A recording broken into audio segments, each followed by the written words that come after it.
জন্য এখানে এসেছেন।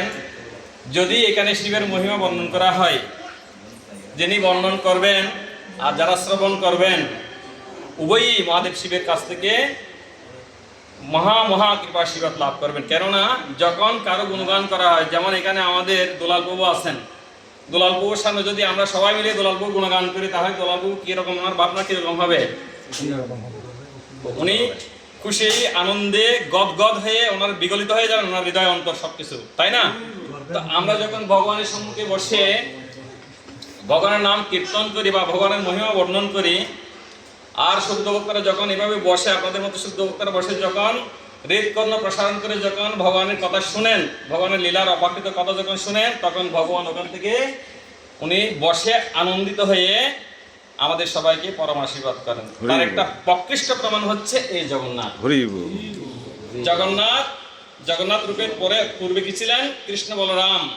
কিন্তু যখন মাতা রোহিণী যখন সমস্ত পত্নীদের সাথে 16,108 জন মহিষীর সাথে বসে যখন কৃষ্ণ বলরামের বাল্যলীলার কথা বলছিলেন, জগন্নাথ অর্থাৎ কৃষ্ণ আর বলরাম বাইরে থেকে এসে শিবিরে কথা হচ্ছে, দরজায় এসে কান পেতে শুনছেন কি হচ্ছে ওখানে।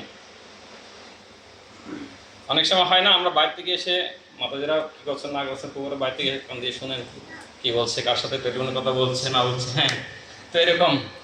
তো কৃষ্ণ বলরাম এসে শুনছেন যে কি হচ্ছে। হ্যাঁ, কৃষ্ণ বলরামের বাল্যলীলার কথাগুলো আলোচনা হচ্ছে। তারা এই বাল্যলীলার কথা শুনে আনন্দে এত বিগলিত হয়ে গেছেন, তাদের চোখগুলা বড় বড় হয়ে গেছে, মুখাবয়ব বিগলিত হয়ে গেছে। এই রূপ দর্শন করেছেন দেবর্ষি নারদ, পরম অদ্ভুত রূপ, যে রূপে ভগবান এখানে বিরাজমান রয়েছে।